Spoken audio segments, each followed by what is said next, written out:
അസ്സലാമു അലൈക്കും വറഹ്മത്തുള്ളാഹി വബറകാത്തു. വിശുദ്ധ ഖുർആൻ്റെ പഠിതാക്കളായ സഹോദരി സഹോദരന്മാരെ, വിദ്യാർത്ഥിനികളെ, അള്ളാഹു നമുക്ക് നൽകിയ ഈ മഹത്തായ സൗഭാഗ്യം സ്വാലിഹായ ഒരു അമലായി നമ്മിൽ നിന്നും കബൂൽ ചെയ്ത് അനുഗ്രഹിക്കുമാറാകട്ടെ. വിശുദ്ധ ഖുർആൻ്റെ ഓരോ ഹർഫിനുമുള്ള പ്രതിഫലം പറഞ്ഞറിയിക്കേണ്ട ആവശ്യമില്ല. വിശുദ്ധ ഖുർആൻ്റെ പാരായണം അത് നമുക്ക് ഇരു ലോകത്തേക്കും ഉപകരിക്കുന്ന ഒരു വലിയ മുതൽക്കൂട്ടാണ്. അല്ലാഹു തആല നമ്മിൽ നിന്നും കബൂൽ ചെയ്ത് അനുഗ്രഹിക്കുമാറാകട്ടെ. വിശുദ്ധ ഖുർആൻ അനുസരിച്ച് പ്രവർത്തിക്കാനുള്ള തൗഫീഖ് അല്ലാഹു തആല പ്രദാനം ചെയ്ത് അനുഗ്രഹിക്കുമാറാകട്ടെ. ഇൻഷാ അല്ലാഹ് സൂറത്തുൽ വാഖിഅയുടെ 4-ാമത്തെ പാർട്ടാണ്. 1 മുതൽ 10 വരെയുള്ള ആയത്തുകളും അതുപോലെ തന്നെ 10 മുതൽ 20 വരെയുള്ള ആയത്തുകളും അതിനുശേഷം 20 മുതൽ 30 വരെയുള്ള ആയത്തുകളും നാം പാരായണം ചെയ്യുകയുണ്ടായി. ശ്രദ്ധിച്ചിട്ടുണ്ടാകും. ക്ലാസ് കേൾക്കാൻ ബാക്കിയുള്ള ആളുകളൊക്കെ നമ്മുടെ ചാനലിൽ ഒന്ന് പരിശോധിച്ച് നോക്കിയാൽ മതി. അപ്പോൾ ഇൻഷാ അല്ലാഹ് തുടങ്ങുകയാണ്. 30 മുതൽ 40 വരെയുള്ള ആയത്തുകളാണ്. പ്രധാനപ്പെട്ട ഭാഗങ്ങൾ, നമ്മൾ ശ്രദ്ധിക്കേണ്ട ഭാഗങ്ങളാണ് പറയുന്നത്. ഓത്തിൽ പ്രത്യേകിച്ച് നാം നിത്യവും പാരായണം ചെയ്യുന്ന ഈ ഒരു സൂറത്തായതുകൊണ്ട് വളരെയധികം ശ്രദ്ധിക്കണം. أعوذ بالله من الشيطان الرجيم بسم الله الرحمن الرحيم وماء مسكوب وفاكهة كثيرة لا مقطوعة ولا ممنوعة. ഒന്നാമത്തെ ആയത്ത് وماء مسكوب. വിശുദ്ധ ഖുർആനാണ് പാരായണം ചെയ്യുന്നത്. സാധാരണ പറയുന്നത് പോലെ ഉള്ള സമയത്ത്, നാം ഓതുന്ന സമയത്ത് വളരെ കുറച്ചാണെങ്കിലും അത് സാവകാശം ഓതി പഠിക്കാൻ വേണ്ടി ശ്രമിക്കുക. ഈ 10 ആയത്തുകൾ ജസ്റ്റ് ഒന്ന് എന്ത് ചെയ്യുക, ഒന്ന് ശബ്ദം കുറക്കുകയോ അല്ലെങ്കിൽ അവിടെ സ്റ്റോപ്പാക്കുകയോ ചെയ്തുകൊണ്ട് ഒന്ന് ജസ്റ്റ് ഒന്ന് 30 മുതൽ 40 വരെയുള്ള ആയത്തുകളൊന്ന് ഓതി നോക്കുക. അതിന് ശേഷം ഞാൻ പറയുന്ന കാര്യങ്ങൾ ശ്രദ്ധിക്കുകയും ചെയ്യുക. ഏതെങ്കിലും ഭാഗങ്ങൾ നാം അറിയാതെ മിസ്റ്റേക്കുകൾ വരുന്നുണ്ടോ എന്നും ശ്രദ്ധിക്കുക. അപ്പോൾ ഒന്നുകൂടി നമ്മുടെ തെറ്റുകൾ നമുക്ക് പെട്ടെന്ന് മനസ്സിലാവുകയുള്ളൂ. നമ്മളൊക്കെ സാധാരണ ഓതുന്നവരാണ് എങ്കിലും വിശുദ്ധ ഖുർആൻ നന്നാക്കി പാരായണം ചെയ്യണം എന്ന ആഗ്രഹത്തോടു കൂടിയാണ് നമ്മളൊക്കെ ക്ലാസ് കേൾക്കുന്നത്. അതുകൊണ്ട് ആ കാര്യങ്ങൾക്ക് നമ്മൾ ശ്രദ്ധിക്കുക. ഏതൊക്കെ ഭാഗങ്ങളാണ് നമ്മുടെ ഇതുവരെ ഓതിയതിൽ നിന്ന് പിഴവുകൾ സംഭവിച്ചിട്ടുള്ളത്, അങ്ങനെ സംഭവിക്കാതിരിക്കട്ടെ, സംഭവിക്കാനും പാടില്ല. എങ്കിലും നമ്മളൊക്കെ സാധാരണക്കാരായ ആളുകളായതുകൊണ്ട് ഒരു പക്ഷേ പിഴവുകളൊക്കെ വരാൻ സാധ്യതയുണ്ട്. അപ്പോൾ അത് നമ്മൾ ശ്രദ്ധിക്കുക. വമാഇൻ മസ്കൂബ്. ഇവിടെ ആദ്യം ശ്രദ്ധിക്കേണ്ടത് മദ്ദുണ്ട്. അവിടെ ആ മദ് നമ്മൾ എന്ത് ചെയ്യണം, പരിഗണിക്കുക തന്നെ ചെയ്യണം. അവിടെ മദ് മുത്തസിലാണ്. മുത്തസിൽ എന്ന് പറഞ്ഞാൽ മദ്ദക്ഷരത്തിന് ശേഷം, നീട്ടാനുള്ള അക്ഷരത്തിന് ശേഷം അതേ വാക്കിലാണ് ഹംസ വന്നതെങ്കിൽ വമാ ഇൻ, മാ എന്നുള്ളത് എന്തല്ലേ, വെള്ളം അല്ലേ, ആ ഒരു മാ എന്നുള്ളത് എന്താണ്, അതൊരു വാക്കാണ്. അപ്പോൾ നീട്ടാനുള്ള അക്ഷരത്തിന് ശേഷമാണ് ഹംസ വന്നിട്ടുള്ളത്. മദ് മുത്തസിലാണ്. അതിന് ശേഷം ശ്രദ്ധിക്കേണ്ടത് തെൻവീനുണ്ട്. തെൻവീനിന് ശേഷം മീമാണ് വന്നിട്ടുള്ളത്. അപ്പോൾ തെൻവീനിൻ്റെ ശേഷം സുക്കൂനുള്ള നൂനിൻ്റെയോ, സുക്കൂന് ഒന്നിരിക്കെ സുക്കൂൻ അവിടെ കൊടുക്കും, അല്ലെങ്കിൽ സുക്കൂന് കൊടുക്കൂല. സുക്കൂൻ ഉണ്ടെങ്കിലും ഇല്ലെങ്കിലും സുക്കൂനുള്ള നൂനാണ്, അല്ലെങ്കിൽ തെൻവീന്. ഈ രണ്ടാലൊന്നിൻ്റെ ശേഷം നൗമി, നൂന്, വാവ്, മീമ്, യാ, ഈ 4 അക്ഷരത്തിൽപ്പെട്ട ഏതെങ്കിലും ഒരു അക്ഷരം വന്നാൽ അവിടെ ഇദ്ഗാമും ബിഗുന്നയാണ് നിയമം. നേരെ കൂട്ടി യോജിപ്പിക്കുക, മണിക്കുക. വമാ ഇമ്മ, വമാ ഇമ്മ, മാ ഇമ്മ, ഇതാണ് കൂട്ടി യോജിപ്പിക്കൽ. ഞടം എന്ന് പറയാം, മണിക്കുക. വമാ ഇം മസ്കൂബ്. ഇവിടെ വഖഫ് ചെയ്യുമ്പോൾ ശ്രദ്ധിക്കേണ്ടത് മാ അല്ലേ, വഖഫ് ചെയ്യുകയാണെങ്കിൽ വമാ, വഖഫ് ചെയ്യുമ്പോൾ അങ്ങനെ വഖഫ് ചെയ്യാണ്ട്. വഖഫ് ചെയ്താലും ഇല്ലെങ്കിലും അവിടെ നീട്ടാനുണ്ട്, മദ് ശ്രദ്ധിക്കേണ്ടതാണ്. മസ്കൂബ് മൻസൂബ് അവിടെ വഖഫ് ചെയ്യുമ്പം അവസാനത്തെ അക്ഷരത്തിന് സുക്കൂന്, അതിന് തൊട്ട് മുമ്പുള്ള അക്ഷരം നീട്ടാനുള്ള അക്ഷരമായി വരുമ്പോൾ അവിടെ മദ് ആരിൽ വരും, പുതിയ ഒരു മദ് വരും എന്നർത്ഥം. ഇവിടെ ഫ എന്ന് കണ്ടില്ലേ, ഫ അതൊരു അലിഫാണ്, നീട്ടാനുള്ള അലിഫാണ്. വഫ നമ്മൾ സാധാരണ ഫാത്തിഹ ഓതുമ്പോൾ മാലിക്കി, അവിടെ എഴുതുമ്പോൾ മലിക്കി എന്നായിരിക്കും, അതിൻ്റെ ചെറിയൊരു കുഞ്ഞ് അലിഫ് അവിടെ കൊടുത്തിട്ടുണ്ടാവും. മാലിക്കി അല്ലേ. പിന്നെ മലിക്കിൻ നാസ്, ഇത് ഖുൽ അഊദു ബിറബ്ബിൻ നാസ്, മലിക്കിൻ നാസ്. അവിടെ എന്തുണ്ടാവില്ല, പിന്നെ നീട്ടാനുണ്ടാവില്ല, മലിക്കി എന്നാണ് അവിടെ. മലിക്കി അവിടെയും നമ്മൾ ശ്രദ്ധിക്കേണ്ടത് മലിക്കി എന്നായി പോകാൻ സാധ്യതയുണ്ട്. മലിക്കി അപ്പോൾ നമ്മളിങ്ങനെ ഓട്ടോമാറ്റിക്കായിട്ട് ഇങ്ങനെ ഓതിപ്പോയി ഇങ്ങനെ മലിക്കിന്നാസ് എന്ന് പറഞ്ഞാൽ അവിടെ ശ്രദ്ധ കൊടുത്തിട്ട് പോകുന്നു, അങ്ങനെയല്ല, മലിക്കിന്നാസ്. അത് പ്രത്യേകം ശ്രദ്ധിക്കുക.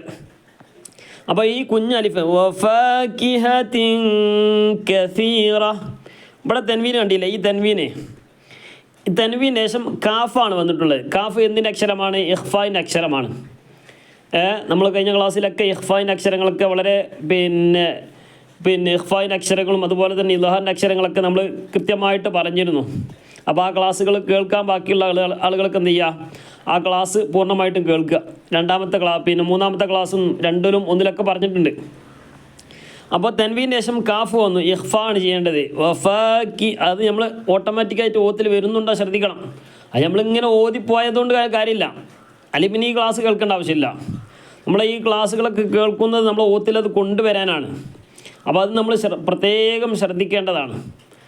വിശുദ്ധ ഖുർആനാണ്, അള്ളാഹുവിൻ്റെ കലാമാണ്. അപ്പോൾ ആ ഒരു മഹത്വത്തോടു കൂടെ അതിന് ബഹുമാനം കൊടുത്തുകൊണ്ട് അതിൻ്റേതായ ശ്രദ്ധിക്കേണ്ട കാര്യങ്ങളൊക്കെ വളരെയധികം ശ്രദ്ധിച്ചുകൊണ്ട് അക്ഷരങ്ങളൊക്കെ നല്ല ശുദ്ധിയോടുകൂടെ തന്നെ ഉച്ചരിക്കാൻ വേണ്ടി ശ്രമിക്കുക. വഫാകിഹത്തിൻ കസീറ, കസീ സ സി ഇവിടെ കണ്ടില്ലേ. അപ്പോൾ അത് സ എന്ന് തന്നെ പറയണം. വഫാകിഹത്തിൻ കസീറ എന്നല്ല, വഫാകിഹത്തിൻ എന്നറിയാം. വഫാകിഹത്തിൻ കസീറ ഇവിടെ ശ്രദ്ധിക്കണം, ഈ ഹാത്ത ആണ് അവസാനമുള്ളത്. കസീറ എന്നല്ല, കസീറ റഹ്, കസീറ കസീറഹ് എന്നല്ല, കസീറ. ഇനി അടുത്ത അക്ഷരം ഇവിടെ ശബ്ദുണ്ട്. ആ ശബ്ദം നമ്മൾ എന്ത് ചെയ്യണ്ട, തുടക്കത്തിലായതുകൊണ്ട് ആ ശബ്ദം അവിടെ വരൂല. ലാ എന്ന് പറഞ്ഞാൽ മതി, ലാ എന്ന് പറയണ്ട, ലാ എന്ന് പറഞ്ഞാൽ മതി. ലമഖ് മഖ് ലമഖ്, ഈ ഖാഫ് ശ്രദ്ധിക്കുക, ഖ് എന്നല്ല ഖ്. ലമഖ്തൂഅത്തിൻ വലാ മംനൂഅ, മഖ്തൂഅത്തിൻ വലാ മംനൂഅ. ഇവിടെ ഇദ്ഗാമും ബിഗുന്നയാണ്, കൂട്ടി യോജിപ്പിച്ച് മണിക്കുക, കൂട്ടി യോജിപ്പിച്ച് മണിക്കുക. മഖ്തൂഅത്തിൻ വലാ, മഖ്തൂഅത്തിൻ വലാ വലാ മംനൂഅ. ഇവിടെയും നേരത്തെ പറഞ്ഞതുപോലെ ഹ ശ്രദ്ധിക്കണം. മംനൂഅ വലാ മംനൂഅ. വഫുറു വഫുറു ഫുറു വഫുറു വഫുറുശിൻ മർഫൂഅ, വഫുറുശിൻ മർഫൂഅ. ഇവിടെ മീമിന് ശബ്ദുണ്ട്. ശബ്ദ് വരാൻ കാരണം അതിന് മുമ്പുള്ള തെൻവീനിനെ പിന്നെ മീമിലേക്ക് യോജിപ്പിച്ചപ്പം ഇത് കൂട്ടി യോജിപ്പിച്ചു. അപ്പോൾ ഇദ്ഗാം ചെയ്തു, അതിൻ്റെ കൂടെ മണിക്കും ചെയ്യുക. ഉന്നത്ത് ഇദ്ഗാമും ബിഗുന്ന എന്നാണ് അതിൻ്റെ പേര് അല്ലേ. അപ്പോൾ അത് പ്രത്യേകം ശ്രദ്ധിക്കുക. കുട്ടികളായാലും പിന്നെ പഠിക്കുന്ന ആളുകളായാലും വിശുദ്ധ ഖുർആനാണ് പാരായണം ചെയ്യുന്നത് എന്ന് നമ്മൾ മനസ്സിലാക്കിയിട്ട് നിയമങ്ങളൊക്കെ എന്ത് ചെയ്യുക, എപ്പോഴും ഓർത്ത് വെക്കുക, അത് നല്ലതാണ്.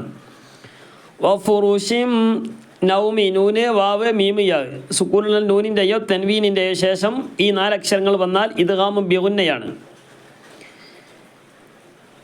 അടുത്ത ആയത്ത് വളരെയധികം ശ്രദ്ധിക്കേണ്ട ഒരായത്താണ്. ഇന്ന നീട്ടി, ഇവിടെ ഇന്ന മണിക്കുക. അതിന് ശേഷം ഇവിടെ ഒരു അലിഫുണ്ട് നീട്ടാനുള്ള അലിഫ് മാത്രമല്ല അതിൻ്റെ കൂടെ ഒരു മദ്ദും കൂടി ഉണ്ട്. അപ്പോൾ ഒന്നുകൂടി നീട്ടുക. അത് മണിക്കലായിട്ടുള്ളൂ. ഇന്ന അൻശഅനാഹുന്ന, അവിടെ വഖഫ് ചെയ്യുമ്പം അൻശഅനാഹുൻ എന്ന് പറഞ്ഞിട്ടാണ് വഖഫ് ചെയ്യേണ്ടത്. ഇന്നാ അൻശ ഇവിടെ നിന്നിട്ട് സുക്കൂണുള്ള നൂൻ്റെ ശേഷം ഷീനുണ്ട്, ഇഖ്ഫാഇൻ്റെ അക്ഷരമാണ്. അൻഷ എന്നല്ല, അൻശഅനാഹുന്ന ഇൻശാഅ.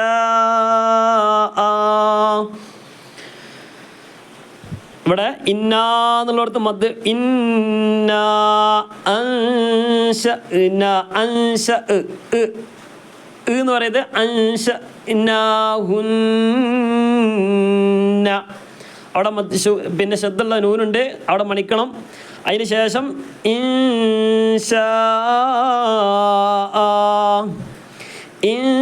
ഇത് ഈ ലാസ്റ്റ് വാക്ക് പ്രത്യേകം ശ്രദ്ധിക്കണം.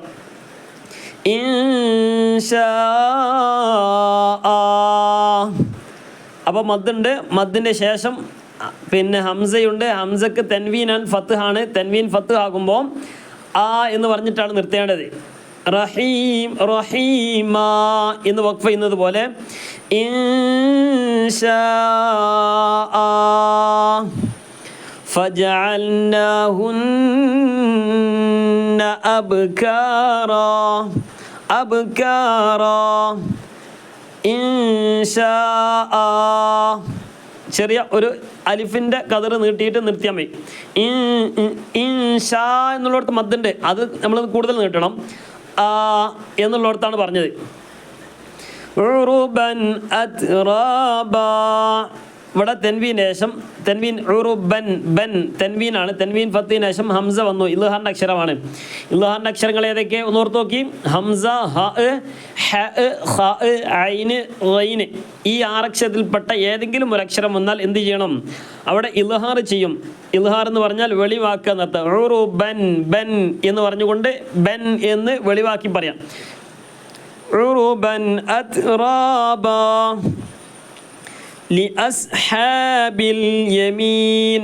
ഇതൊക്കെ നമ്മൾ പ്രത്യേകം കുട്ടികളെ കൊണ്ട് ഓദിപ്പിക്കുമ്പോൾ പ്രത്യേകം ശ്രദ്ധിക്കേണ്ട, കുട്ടി വായിക്കേണ്ട ഈ സ്ഥലം. ലി അസ്ഹാബിൽ യമീൻ. ഇവിടെ നൂനാണ് അവസാനം. അപ്പോൾ നൂൻ ഉച്ചരിക്കുമ്പം വായ തുറക്കണം. യമീൻ എന്നുള്ള കേൾക്കും. യമീൻ എന്നല്ല, യമീൻ. സുല്ലത്തും അവിടെ എന്താണ്? തെൻവീന് ശേഷം മീം വന്നു. എന്താ നിയമം ആലോചിക്ക്. അവിടെ എന്തായിരിക്കും? ഇൽഹാറാണോ, ഇഖ്ഫ ആണോ, ഇദ്ഗാം ബിഗുന്നയാണോ? ഈ സ്ഥലത്ത് എന്ത് ചെയ്യുക?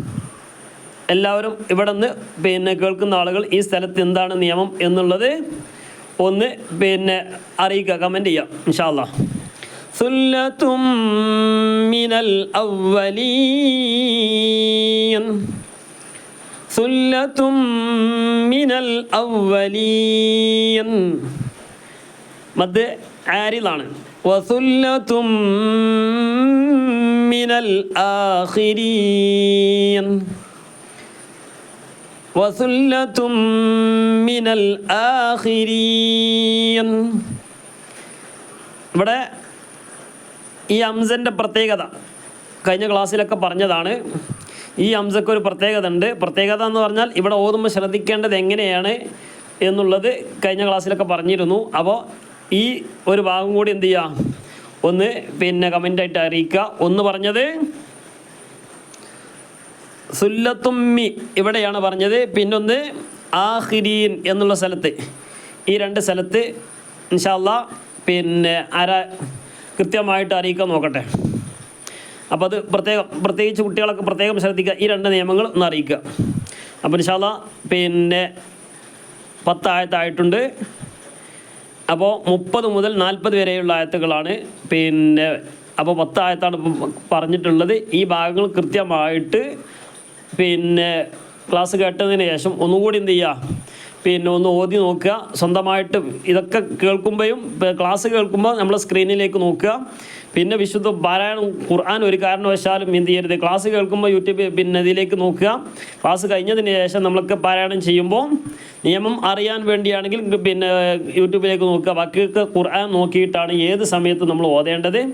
പിന്നെ ഏതെങ്കിലും മുസാഫ് ഇല്ലാത്തൊരു സന്ദർഭം ഒക്കെ വരികയാണെങ്കിൽ ആ ഒരു സമയത്ത് മാത്രമേ എന്ത് ചെയ്യാൻ പാടുള്ളൂ, പിന്നെ മൊബൈലോ മറ്റുള്ള സൗകര്യങ്ങളൊക്കെ ഉപയോഗപ്പെടുത്താൻ പാടുള്ളൂ. വിശുദ്ധ ഖുർആനിലേക്ക് നമ്മളൊക്കെ നോക്കി ഓതുന്ന ആ ഒരു മഹത്വം ഒരു കാരണവശാലും ഈ സ്ക്രീനിലേക്ക് നോക്കി ഓതിയാൽ നമുക്ക് കിട്ടുകയില്ല.